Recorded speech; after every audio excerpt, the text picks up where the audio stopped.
Work done by an adiabatic പ്രോസസ്സാണ് നമ്മൾ discuss ചെയ്യാൻ പോകുന്നത്. എപ്പോഴും ചോദിച്ച് കണ്ടിട്ടുള്ള ഒരു ക്വസ്റ്റ്യൻ ആണ് അഡിയാബാറ്റിക് പ്രോസസ്സിൽ വർക്ക് ഡൺ കാണാനുള്ള ചോദ്യങ്ങൾ. അപ്പോൾ അഡിയാബാറ്റിക് പ്രോസസ്സ് എന്ന് പറഞ്ഞാൽ എന്താണ് എന്ന് നമുക്ക് നോക്കാം. അഡിയാബാറ്റിക് പ്രോസസ്സ് എന്ന് പറഞ്ഞാൽ ഒരു തെർമോഡൈനാമിക് പ്രോസസ്സാണ്. അപ്പോൾ അതിൽ എന്താണ് constant? Heat transfer constant. Heat constant ആയിരിക്കും. അതായത് ഹീറ്റ് ഈ ഒരു സിസ്റ്റത്തിൽ നിന്നും പുറത്തേക്ക് പോവുകയുമില്ല, ഹീറ്റ് ഉള്ളിലേക്ക് വരികയില്ല. എന്നാലോ പ്രഷർ, വോളിയം, ടെമ്പറേച്ചർ ഇതൊക്കെ ചേഞ്ച് ചെയ്യും. നമ്മൾ മറ്റുള്ള തെർമോഡൈനാമിക് പ്രോസസ്സസ് പഠിച്ചപ്പോൾ ഏതെങ്കിലും ഒരു വേരിയബിൾ ആയിരിക്കും അതിൽ കോൺസ്റ്റൻ്റ് ആയിട്ട് ഉണ്ടാവുക. ഉദാഹരണത്തിന് ഐസോതെർമൽ ടെമ്പറേച്ചറാണ്, ഐസോകോറിക്കിൽ വോളിയമാണ്, ഐസോബാറിക്കിൽ പ്രഷറാണ്. എന്നാൽ ഇവിടെ എന്താണ്? ഹീറ്റ് ട്രാൻസ്ഫർ ഉണ്ടാവില്ല. അതാണ് അഡിയാബാറ്റിക്കിൻ്റെ പ്രത്യേകത. അതായത് നിങ്ങൾ യൂസ് ചെയ്യുന്ന ഡെയിലി യൂസ് ചെയ്യുന്ന നമ്മൾ ഫ്ലാസ്ക്, തെർമോ ഫ്ലാസ്ക് ആണെങ്കിൽ അതിൽ ഉള്ളിലേക്കും ഹീറ്റ് പോകുന്നില്ല, അതുപോലെ അതിൻ്റെ ഉള്ളിൽ നിന്ന് ഹീറ്റ് പുറത്തേക്കും പോകുന്നില്ല. അപ്പോൾ അതിൻ്റെ ഒരു ഹീറ്റ് കോൺസ്റ്റൻ്റ് ആയിട്ട് നിൽക്കുന്നു എന്നാണ് അഡിയാബാറ്റിക് പ്രോസസ്സ് കൊണ്ട് ഉദ്ദേശിക്കുന്നത്. അപ്പോൾ ഈ അഡിയാബാറ്റിക് പ്രോസസ്സിലെ വർക്ക് ഡൺ കാണാൻ വേണ്ടിയിട്ട് ആദ്യം നമ്മൾ അറിയണം അഡിയാബാറ്റിക് പ്രോസസ്സിൻ്റെ ഇക്വേഷൻ എന്താണെന്നുള്ളത്. അപ്പോൾ അഡിയാബാറ്റിക് പ്രോസസ്സിൻ്റെ ഇക്വേഷന് നമ്മൾ PV⁻⁴ ഈക്വൽ ടു എ കോൺസ്റ്റൻറ്റിന് പകരം നമുക്കൊരു K കൊടുക്കാം suppose. Okay, so PV⁻⁴ equal to K. എന്താണ് ഈ ഗാമ എന്ന് പറഞ്ഞാൽ? ഗാമ എന്ന് പറഞ്ഞാൽ CP/CV. CP/CV എന്ന് പറയുമ്പോൾ സ്പെസിഫിക് ഹീറ്റ് അറ്റ് കോൺസ്റ്റൻറ്റ് പ്രഷറാണ് CP. ഇതോ specific heat at constant volume, അതാണ് CV. അപ്പോൾ ഇതിൻ്റെ സ്പെസിഫിക് ഹീറ്റ്സിൻ്റെ ഈ ഒരു റേഷ്യോനെയാണ് നമ്മൾ ഗാമ കൊണ്ട് റെപ്രസെൻ്റ് ചെയ്യുന്നത്. സോ ഇതാണ് അഡിയാബാറ്റിക്കിൻ്റെ ഇക്വേഷൻ. ഈ ഒരു ഇക്വേഷൻ നിങ്ങൾ ഓർത്ത് വെക്കണം. അത് വെച്ചിട്ടാണ് നമ്മൾ വർക്ക് ഡൺ കണ്ടുപിടിക്കുന്നത്. സപ്പോസ് ഒരു ഐഡിയൽ ഗ്യാസ് P1 V1 എന്ന ഒരു സ്റ്റേജിൽ നിന്നും P2 V2 എന്ന ഒരു സ്റ്റേറ്റിലേക്ക് പോവുകയാണെങ്കിൽ നമുക്ക് അഡിയാബാറ്റിക്കലി അതിനെ എങ്ങനെ റെപ്രസെൻ്റ് ചെയ്യാം? P1 V1⁻⁴ equal to P2 V2⁻⁴. കാരണം നമ്മൾ നേരത്തെ പഠിച്ചിട്ടുണ്ട് PV⁻⁴ ഈക്വൽ ടു K അല്ലെങ്കിൽ ഒരു കോൺസ്റ്റൻറ്റ് എന്താണ് അഡിയാബാറ്റിക്കിൻ്റെ ഇക്വേഷന്. അപ്പോൾ വർക്ക് ഡൺ കണ്ടുപിടിക്കുമ്പോൾ ഇനി ശ്രദ്ധിക്കേണ്ടത് ഈ ഒരു ഇക്വേഷൻ വെച്ചാണ് നമ്മൾ ചെയ്യുന്നത്. അപ്പോൾ വർക്ക് ഡണ്ണിൻ്റെ ഇക്വേഷൻ എന്താണ്? dW equal to P.dV.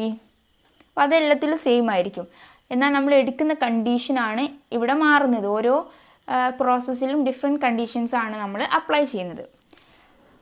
ഇനി നമ്മൾ ടോട്ടൽ വർക്ക് ഡൺ കാണുമ്പോൾ V1 to V2 നമ്മൾ ഇൻ്റഗ്രേറ്റ് ചെയ്യുന്നു P.dV, അല്ലെങ്കിൽ dWനെയാണ് നമ്മൾ സപ്പോസ് ഈ integrate. Okay, so V1 to V2 dW എന്ന് പറയുമ്പോൾ P.dV അല്ലേ. സോ ഇവിടെ നമുക്കുള്ളത് P എന്നുള്ളൊരു ടേമാണ്. നമുക്ക് അഡിയാബാറ്റിക്കിൻ്റെ ഇക്വേഷൻ ഇവിടെ ഉണ്ട് PV⁻⁴ equal to K.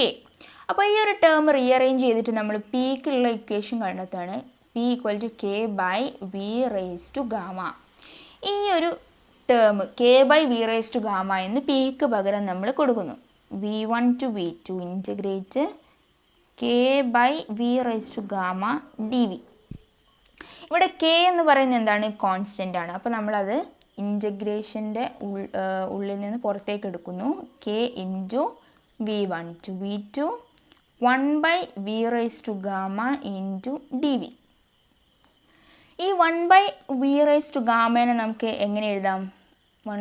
V1 to V2 ഈ 1/V⁻⁴ നമ്മൾ ന്യൂമറേറ്ററിലേക്ക് കൊണ്ടുവരികയാണെങ്കിൽ അത് V⁻⁻⁴ ഇൻറ്റു dV എന്ന് കിട്ടും. അപ്പോൾ K into integral V1 to V2 V⁻⁻⁴ dV. ഈ ഒരു ടേം നിങ്ങൾ ശ്രദ്ധിച്ചാൽ ഇത് എങ്ങനെയാണുള്ളത്? x⁻n dx എന്നൊരു ഫോമിലാണ്.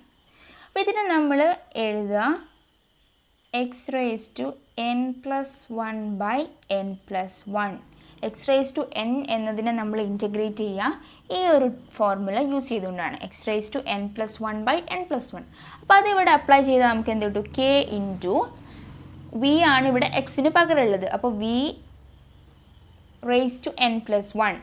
എൻ ഏതാണ്? ഗാമയാണ്, മൈനസ് ഗാമയാണ് ഇവിടെ എന്നിന് പകരമുള്ളത്. So minus gamma plus 1 by minus gamma plus 1. അത് ലിമിറ്റ് അപ്ലൈ ചെയ്യുക V1 ടു V2. സോ ആദ്യം നമ്മൾ അപ്പർ ലിമിറ്റാണ് അപ്ലൈ ചെയ്യേണ്ടത്.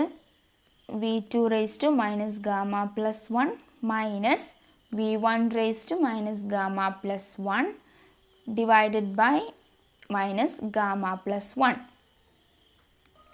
ഇതിനെ നമുക്ക് എങ്ങനെ എഴുതാം? K by 1 minus gamma plus 1 എന്ന് പറയുന്നത് 1 minus gamma into V2 raise to minus gamma plus 1 minus V1 raise to minus gamma plus 1. So ഈ ടേം നോക്കുകയാണെങ്കിൽ ഇനി നമ്മളിവിടെ വരുത്താൻ പോകുന്ന മാറ്റം എന്ന് പറയുന്നത് W ഈക്വൽ ടു ഈ കെനെ നമ്മൾ ഉള്ളിലേക്ക് എടുക്കുകയാണ്, ബ്രാക്കറ്റിൻ്റെ ഉള്ളിലേക്ക് എടുക്കുകയാണ്. So will write it as 1 by 1 minus gamma into K V2 raise to minus gamma plus 1 minus K V1 raise to minus gamma plus 1. So adiabatic പ്രോസസ്സിൻ്റെ ഇക്വേഷൻ നമ്മൾ പഠിച്ചതാണെന്ത്? P V raise to gamma equal to K. So കെൻ്റെ ഒരു equation കിട്ടിയല്ലോ. കെക്ക് പകരം നമുക്ക് എന്തും എടുക്കാം? P2. ഇവിടെ ആണെങ്കിൽ V2ൻ്റെ ടേമിൽ നമുക്ക് കൊടുക്കാം 1 ബൈ 1 മൈനസ് ഗാമ ഇൻറ്റു കെക്ക് പകരം P2 V2 raise to gamma into എന്ത് വരും? ഇതിപ്പോൾ കേക്ക് പകരമാണ് നമ്മൾ ഈ ഒരു ടേം കൊടുത്തത്, P2 V2 raise to gamma എന്നുള്ള ടേം കൊടുത്തത്. അപ്പോൾ അത് കഴിഞ്ഞിട്ട് പിന്നെ എന്താണ് ബാക്കിയുള്ളത്? V2 raise to minus gamma plus 1. ഇതുപോലെ തന്നെ എന്ത് വരും? P1 V1 raise to gamma into V1 raise to minus gamma plus 1. ഇനി നമ്മൾ ഈ P2 V2 raise to gamma into V2 raise to minus gamma plus 1 എന്ന ടേം നോക്കുകയാണെങ്കിൽ V2 raise to gamma into V2 raise to minus gamma plus 1 എന്നുള്ള ടേമാണ്. അപ്പോൾ ഇവിടെ നമുക്ക് എന്ത് കിട്ടും? V2 raise to minus gamma plus 1 plus gamma എന്ന് കിട്ടൂലേ? അപ്പോൾ ഈ ഒരു മൈനസ് ഗാമ പ്ലസ് ഗാമ ക്യാൻസലായി പോയിട്ട് അവിടെ എന്ത് മാത്രം വരും? V2 എന്ന ടേം മാത്രമേ ഉണ്ടാവുള്ളൂ. അതുപോലെ തന്നെ ഇവിടെയും. So 1 by 1 minus gamma into P2 V2 minus P1 V1. ഇതാണ് അഡിയാബാറ്റിക് പ്രോസസ്സിലെ വർക്ക് ഡണിൻ്റെ ഒരു ഇക്വേഷൻ. പിന്നെ നമ്മൾ ഒരു ഐഡിയൽ ഗ്യാസിൻ്റെ കേസ് കൺസിഡർ ചെയ്യുമ്പോൾ നമുക്കറിയാം P1 V1 equal to nRT1. അതുപോലെ തന്നെ P2 V2 equal to nRT2. അപ്പോൾ ഇവിടുത്തെ P2 V2നും P1 V1നും പകരം ഈ രണ്ട് ടേംസും സബ്സ്റ്റിറ്റ്യൂട്ട് ചെയ്താൽ നമുക്ക് ടെമ്പറേച്ചറിൻ്റെ ടേമിൽ വർക്ക് ഡൺ കണ്ടുപിടിക്കാം. W ഈക്വൽ ടു എന്ത് വരും? 1 by 1 minus gamma into P2 V2ന് പകരം nRT2 മൈനസ് P1 V1ന് പകരം nRT1 വരും. അപ്പോൾ ഇതിൽ nR കോൺസ്റ്റൻ്റ് ആണ്. സോ അത് നമുക്ക് പുറത്തെടുത്തിട്ട് nR by 1 minus gamma into T2 minus T1 എന്നുള്ള ഒരു ഇക്വേഷന് നമുക്ക് കിട്ടും. അപ്പോൾ ഈ ഒരു ടേമിന് നമുക്ക് റീഅറേഞ്ച് ചെയ്യുകയാണെങ്കിൽ W equal to nR by gamma minus 1 into T1 minus T2. അതായത് നമ്മൾ -1 കൊണ്ട് ഇതിനെ മൾട്ടിപ്ലൈ ചെയ്താൽ നമുക്ക് ഈ ഒരു ടേം എന്തായിട്ട് മാറും? 1 മൈനസ് ഗാമ എന്നുള്ളത് ഗാമ മൈനസ് 1 എന്നുള്ള രീതിയിലേക്ക് മാറും. അപ്പോൾ നമുക്ക് T1 മൈനസ് T2 എന്ന് കിട്ടും. അപ്പോൾ ഇതാണ് രണ്ടാമത്തെ ഒരു ഇക്വേഷൻ. ഇത് ടെമ്പറേച്ചറിൻ്റെ ടേംസിലുള്ളതാണ്, മറ്റേത് പ്രഷറിൻ്റെയും വോളിയത്തിൻ്റെയും ടേംസിലുള്ളതാണ്.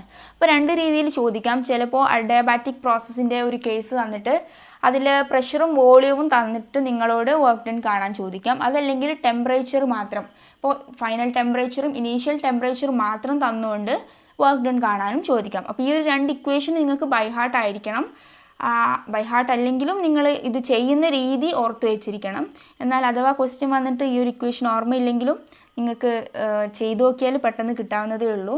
സിമ്പിൾ ഡെറിവേഷൻ ആണിത്. അപ്പോൾ ഇത് നന്നായിട്ട് പഠിക്കാം.